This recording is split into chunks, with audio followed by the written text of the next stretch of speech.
Halo, jumpa lagi dengan kita Fabila Kahena dalam talk show IAKR Ambon.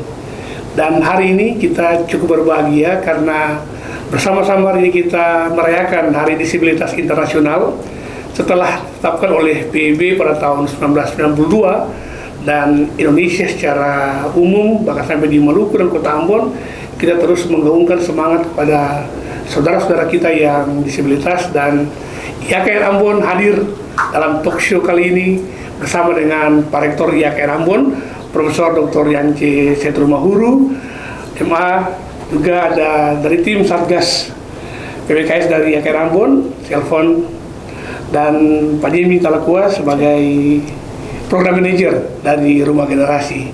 Selamat datang di talk show IAKR Ambon.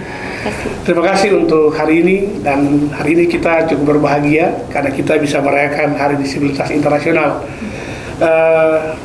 Bapak Ibu semua, IAKR Ambon terkenal dengan slogan Kampus Harmoni dalam Keragaman, di mana IAKR Ambon ada banyak sekali suku, agama, ras, dan golongan di sini yang berkuliah di sini. Tapi juga dari segi disabilitas kita bisa lihat bahwa ada mahasiswa dari S1, S2, bahkan tenaga kependidikan, termasuk dosen, ada yang disabilitas. Dan itu yang kemudian membuat IAKR Ambon terus menggaungkan semangat untuk kita bersinergi dengan teman-teman kita yang disabilitas itu. Nah, Pak Rektor, bagaimana Pak Rektor menyiapkan semuanya ini untuk teman-teman disabilitas, baik secara infrastruktur ataupun program dan sebagainya. Mungkin Pak Rektor bisa menjelaskan bagi kita saat ini di Hari Disabilitas Internasional. Ya, terima kasih. Hari ini senang sekali karena kita bisa berbagi cerita tentang bagaimana IAKR Ambon mengembangkan fasilitas yang mendukung pendidikan, akses pendidikan bagi disabilitas. Kalau boleh jujur, memang di beberapa tahun terakhir ini setelah melihat mahasiswa kami pada level S1 di beberapa program studi itu mereka dalam kategori baik itu terkait dengan disabilitas dalam kategori mata ataupun kaki ataupun pendengaran. Lalu kami sebetulnya berdiskusi, paling tidak 5 tahun terakhir kami berdiskusi bagaimana akses kepada mereka. Tapi ternyata kami belum bisa melakukannya sendiri sampai nanti saya kira tahun lalu kami itu bertemu dan berkolaborasi dengan Rumah Generasi. Di situ kami berdiskusi banyak dan akhirnya kami juga proses sejak tahun lalu untuk memiliki Satgas. Dan saat ini kami sudah punya Satgas yang secara khusus nanti bisa ikut bersama-sama melihat persoalan disabilitas di kampus. Tapi kalau boleh saya bilang, kami punya komitmen untuk membangun infrastruktur di sini, mulai dari railing jalan dan kemudian toilet, parkir khusus, dan sudah terpikirkan atau sudah perencanaan untuk ada kelas-kelas yang itu sejak tahun ini dan tahun depan kami mulai merenovasi ringan sehingga memungkinkan kalau di setiap fakultas paling tidak ada ruang belajar yang memungkinkan untuk akses disabilitas. Itu sudah dalam perencanaan kami. Dan memang kita sudah lihat bahwa IAKR Ambon menyiapkan misalnya saja trotoar dengan memberi jalan khusus untuk teman-teman disabilitas, ruangan yang bertangga sudah dibuat sehingga yang mempunyai akses dengan kursi roda pun bisa naik, dan itu merupakan satu perencanaan yang luar biasa yang sudah bisa dibuktikan di IAKR Ambon. Dan dalam diskusi kita ingat betul dengan Komisi Disabilitas Nasional bahwa mereka juga sangat mensupport IAKR Ambon dan mengakui bahwa memang belum semua kampus melakukan hal yang sama, tapi IAKR sudah memulai dan itu sangat luar biasa sekali, Pak Rektor. Pak, apakah ada kendala misalnya yang Pak temui selama ini dalam melihat mahasiswa-mahasiswa yang disabilitas? Karena kita tahu kemarin ada yang sudah wisuda S1, S2, bahkan kemarin ada yang wisuda S1 juga barusan dari musik, yang perempuan itu juga, yang cum laude itu juga. Bahkan dari sisi non akademik. Ya. Teman kita Barti Layaba misalnya sampai bisa meraih medali emas di ajang Asian Para Games. Ada kendala-kendala khusus atau apa yang Pak Rektor hadapi misalnya? Sebetulnya saya melihat begini, teman-teman yang disabilitas ini punya semangat fighter yang tinggi. Iya.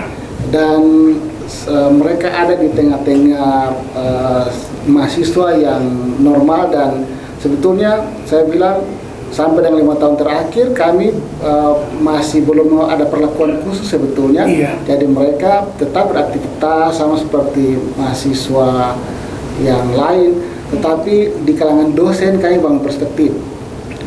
Mereka patut mendapat perhatian khusus. Iya. Jadi 5 tahun terakhir kami belum ada fasilitas khusus disabilitas, tapi di kalangan dosen dan tenaga pendidikan kami sudah membicarakannya sehingga mereka mendapat layanan khusus. Dan memang betul mereka justru punya prestasi akademik dan prestasi non akademik yang bagus. Pak Jemi sebagai program manajer Rumah Generasi, 1 tahun ini telah berkolaborasi dengan IAKN Ambon, dan apa saja yang telah dilakukan Pak Jemi dalam rangka yang kolaborasi itu baik di jangka pendek maupun jangka panjang, apa yang Anda dilakukan dengan IAKN Ambon? Iya, mungkin sebelum sampai ke situ ya, kenapa Rumah Generasi kita memilih IAKN Ambon sebagai mitra. Ya. Ya pertama itu karena punya moto ya berharap dengan harmoni dalam keragaman itu tidak ansih soal agama, soal suku, soal etnisitas dan lain-lain, tapi itu artinya bahwa ada nilai ya, menurut kami ada nilai, ada value yang sebetulnya menjadi komitmen kuat ya bagi IAKN Ambon. Dan itu selaras dengan program yang kami kelola ya. Saat ini memang Rumah Generasi ada mengelola 4 proyek, tapi yang paling relevan, semuanya relevan dengan isu disabilitas. Nah, salah satu itu proyek inklusi, itu kemitraan Australia Indonesia menuju masyarakat inklusif. Nah, kami kira ini menjadi menganggap bahwa kita sebenarnya sevisi lah begitu ya, untuk memastikan akan ada perubahan sehingga ketika kami harus mendesain aktivitas di tahun 2024, salah satu EOPO itu seperti outcome gitu, end of program outcome, itu ditambah 1 pilar yaitu perguruan tinggi, dan kami harus assess perguruan tinggi di Maluku secara khusus di Kota Ambon, dan akhirnya kami memilih IAKN Ambon ya sebagai mitra untuk sebab ada banyak hal yang kami lihat sangat potensial yang kemudian penting dikembangkan, dan memang baru di fase pertama kami baru mendorong memastikan kampus ini juga termasuk yang ramah dalam artian tidak bisa mengendalikan kekerasan ya, terutama kekerasan seksual, dan itu berpotensi juga terjadi pada orang non disabilitas maupun yang disabilitas, sehingga ya bersyukur dalam kerjasama dan dukungan tentu kuat dari Pak Rektor dan jajaran IAKN sudah punya satgas ya, dan itu ditetapkan dengan SK, dan memang ini satu ruang kesempatan untuk bagaimana pencegahan ya.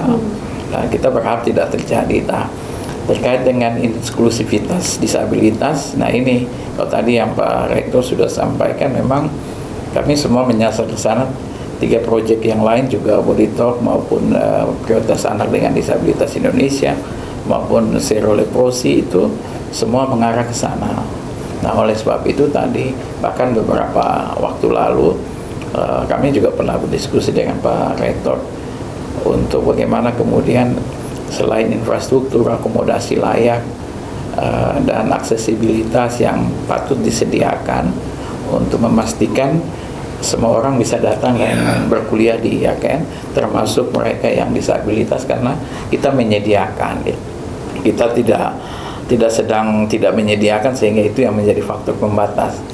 Nah, itu yang kemudian kami kira menjadi, dan kami sudah diskusi juga dengan Pak Rektor bahwa kebutuhan ke depan ya mungkin kita akan lihat ke depan dukungan dari berbagai pihak, terutama terkait salah satu penyediaan program studi pendidikan khusus ya, untuk menyediakan tenaga pengajar yang bisa mendukung.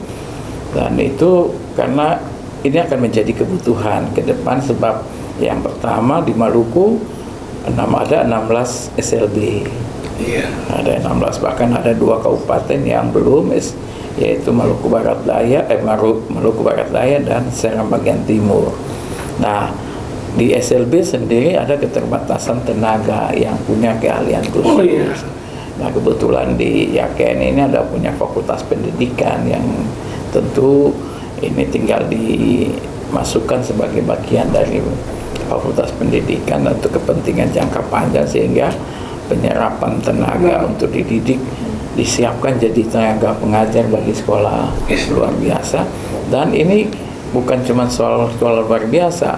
Nah, banyak sekolah juga ditetapkan sekali sekolah inklusi, di mana ya anak-anak dengan disabilitas dengan berbagai ragam juga masuk di sekolah umum, sementara guru-gurunya juga masuk di sekolah umum. Nah, kenapa Yaken ketong dorong supaya ini sekaligus menangkap peluang sih sebetulnya, karena wilayah Indonesia Timur. Jadi jangka panjangnya luar biasa nih Pak Jemi. Itu ya kita akan bantu ya memastikan terhubung dengan banyak pihak ya, untuk memastikan itu. Kalau itu kemudian menjadi komitmen kita bersama, dan sebab ya kalau untuk memastikan ada guru yang lulus atau tamatan prodi pendidikan khusus, kita harus ke Makassar, harus kuliah di Universitas Negeri Makassar, satu-satunya di wilayah Indonesia Timur. Nah, kalau kita bisa cover di Maluku, paling tidak kesempatan itu masih terbuka dan bisa menyediakan dukungan pada pihak lain untuk hal itu.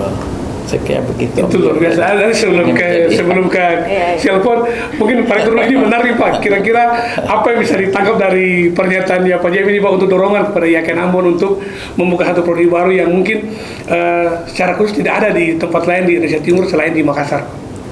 Sebetulnya dalam konteks Indonesia ini sudah menjadi keharusan mestinya. Iya Pak.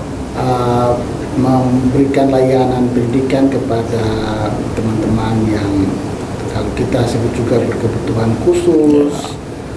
Dan betul sebagai dibilang J, bahwa banyak sekolah memakai label sekolah inklusi, tapi sumber daya yang belum baik. Dan waktu ada komisioner KND itu yang datang, kami sudah berdiskusi dan melihat peluang itu. Saya bilang dalam bahasa agama, insya Allah ketika kita sudah universitas, nanti pada waktunya itu akan menjadi salah satu program sasaran kami untuk melihat, apalagi mendapat dukungan dari berbagai pihak, maka kami bisa potensial membuka program studi itu. Itu ke depan. Luar biasa, ini Pak Rektor sudah banyak membangun jaringan juga untuk bagaimana ke depannya Yaken Ambon melihat ini. Untuk Kakak Selfor sendiri sebagai anggota Satgas ya untuk penanganan pencegahan kekerasan seksual dan juga di dalamnya bicara soal disabilitas yang memang belum lama dibentuk ya Satgas ini Yaken Ambon, seperti yang tadi Pak Rektor sampaikan. Tapi kira-kira apa yang sudah direncanakan untuk mau dibuat ke depannya? Iya, jadi sebelum sampai di kapan apa yang harus direncanakan, kami kan sebenarnya tadi yang Pak Fabio bilang kita belum lama dibentuk. Karena itu memang harapan kedepannya kita tuh bisa dikenal sama teman-teman, sama semua warga kampus ini. Nah, terima kasih banyak ya podcast ini dibuat sekaligus sebagai bentuk kampanye. Kampanye tahap pertama ya, sebelum nanti dikampanyekan lebih luas lagi. Nah, sebenarnya kami sudah berkoordinasi dengan, karena ini memang dibentuk betul tadi disampaikan oleh Bapak Rektor dan juga Bapak Jemi, kami dibentuk oleh secara legalitasnya dari kampus, dan karena itu di dalam Satgas ini juga ada beberapa, bahkan ketua Satgas kami Ibu Ilkia itu beliau juga adalah seorang dengan berkebutuhan khusus tapi sangat luar biasa ya membentuk dan menjadi ketua untuk membimbing kami, dan itu merupakan salah satu bentuk upaya untuk bagaimana menghargai teman-teman dan bahkan mengakomodir mereka sebagai bagian yang paling yang terbaik itu dari kampus ini. Dan karena itu upaya-upaya ke depan saat ini juga dengan Rumah Generasi. Terima kasih banyak Bapak Jemi dan kawan-kawan dari Rumah Generasi juga sudah berupaya untuk membekali kami supaya ke depannya Satgas di KN ini bisa kemudian menjadi ruang bagi teman-teman, bagi semua warga kampus, bukan hanya untuk teman-teman. Biasanya orang bicara Satgas akan lebih mengarah ke perempuan, tapi kekerasan ini tidak hanya bentuknya hanya kepada perempuan atau hanya kepada, karena bicara soal disabilitas, orang dengan disabilitas dalam stereotip orang umum itu rentan sekali kena kekerasan. Dan karena itu kami hadir untuk teman-teman dan semua warga kampus ini, kalau misalnya ke depannya bentuk-bentuk kampanye untuk melawan dan memerangi kekerasan, karena di mana ada kesempatan pasti kekerasan itu ada ya.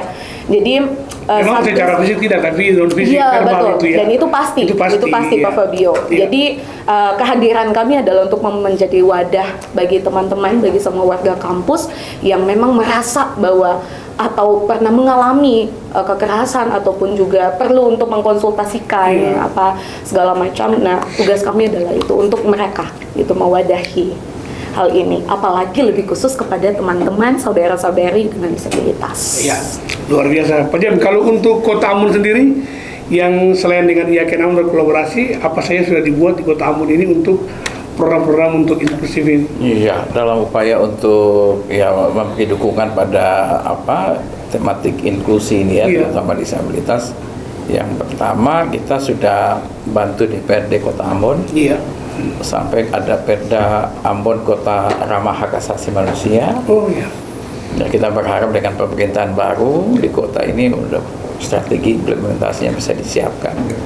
Dan juga dengan kolaborasi dengan organisasi penyandang disabilitas dan mitra lain, kami juga tahun ini sudah punya Perda provinsi tentang penghormatan, pemenuhan dan perlindungan hak penyandang disabilitas provinsi. Dan terakhir itu Perda di provinsi juga kolaborasi dengan salah satu program Australia juga yang ada di Ambon, Skala. Akhirnya kami sudah berhasil dan sudah ditetapkan juga peraturan daerah Provinsi Maluku tentang pengarus utama gender. Nah, ini kenapa ini penting, karena berkaitan dengan perencanaan penganggaran, sebab itu juga jadi pintu masuk untuk memastikan bahwa kebijakan-kebijakan yang inklusif itu bisa betul-betul diterapkan kalau perencanaan dan penganggaran itu. Nah, begitupun juga dengan pemerintah Kota Ambon, kami bantu sampai dengan pembentukan unit UPTD PPA ya, unit pelaksana teknis daerah untuk perlindungan perempuan anak, kemudian dengan Dinas Tenaga Kerja Kota Ambon untuk unit layanan disabilitas, dan sekarang juga dengan pemerintah dengan Dinas Pendidikan dorongan untuk WLD pendidikan sudah terbentuk, dan kami sudah mengasesmen dan ada 2 sekolah piloting SD, 1 SD, 1 SMP, piloting sekolah inklusif yang sedang didampingi oleh Rumah Generasi itu atas komitmen dengan Dinas Pendidikan Kota ya. Jadi kami kira ada banyak upaya yang sampai ke tingkat basis. Ada beberapa desa sudah bentuk forum disabilitas desa, dan kemudian juga ada Pokja inklusi di 15 desa negeri yang sudah beraktivitas dan sekaligus mendapat dukungan dari pemerintah kota melalui ADD ya. Jadi ditetapkan dengan Perwali, mereka mendapat operasional 1 tahun 10 juta ya dari 15 desa negeri yang sudah terbentuk. Dan kemarin memang Pemkot berharap kami bisa menjangkau 30 desa negeri, 20 kelurahan, tapi kami bilang nanti tahun depan kami akan, yang penting ada inisiatif, kami mungkin akan support ya, supaya makin luas orang punya pemahaman perspektif tentang inklusi, dan itu bisa pelan-pelan ya. Memang problem besar kita dengan disabilitas ini sebenarnya stigma, stereotip ya, dan cara pandang sih sebetulnya. Dalam bahasa istilahnya tuh abelism, yang hanya melihat dari kenormalan tubuh. Nah itu yang kadang-kadang orang melihat itu soal sakit, ya, soal disabilitas cuma lihat dari fisik. Nah kemarin kita satu cerita pengalaman yang seperti itu, yang abilis itu di bandara. Jadi mau ke Bali sama-sama dengan ada satu staf dan 3 disabilitas, dan mereka disabilitasnya tuh mental dan tuli. Nah kan tidak kelihatan. Jadi waktu check-in kita minta supaya ketemu seat bisa dekat, supaya karena ini anak-anak butuh didampingi kan mereka disabilitas. Itu petugasnya bilang, boleh saya lihat mereka? Saya sedikit jengkel, saya bilang, melihat pun tidak akan tahu bahwa mereka disabilitas. Nah ini yang memang menjadi contoh bahwa kita butuh edukasi banyak pihak ya, pelan-pelan, tapi saya kira ada kerjasama dengan PUPR juga. Kemarin mereka minta kami sama-sama dengan Badan Penanggulangan Badan Meteorologi Geofisika terkait dengan bagaimana informasi cuaca yang ramah disabilitas. Itu juga ada diskusi yang intens dengan mereka untuk memastikan mereka bisa menyediakan bentuk-bentuk informasi cuaca itu yang bisa diakses oleh disabilitas dengan ragamnya. Jadi selain kampanye, tapi itu kira juga tadi regulasi-regulasi itu yang penting supaya masyarakat semakin sadar, semakin kuat bahwa kita perlu dukungan kepada teman-teman kita yang disabilitas. Ini menarik percakapannya, tapi luar biasa walaupun singkat. Mungkin ada pesan terakhir untuk masyarakat Maluku, Kota Ambon, secara khusus masyarakat kampus, karena kampus juga YAKN Ambon terus tiap tahun pasti ada mahasiswa yang masuk dengan kondisi seperti teman-teman disabilitas, tapi dukungan dari kampus, dari teman-teman Satgas maupun kolaborasi dengan Rumah Generasi akan terus berjalan ke depan dengan baik, sehingga perlu ada pesan bagi semua kita yang menyaksikan siaran ini. Kita mulai dengan Pak Rektor, silakan. Ya, pendidikan inklusif itu wajib ya, dan kita sebagai lembaga pendidikan sudah saatnya ada kesadaran bersama untuk memberi ruang belajar yang sama bagi saudara-saudara kita yang berkebutuhan khusus, dan kemudian kampus menjadi tempat yang nyaman bagi mereka dan bagi semua komunitas untuk membangun diri lebih baik.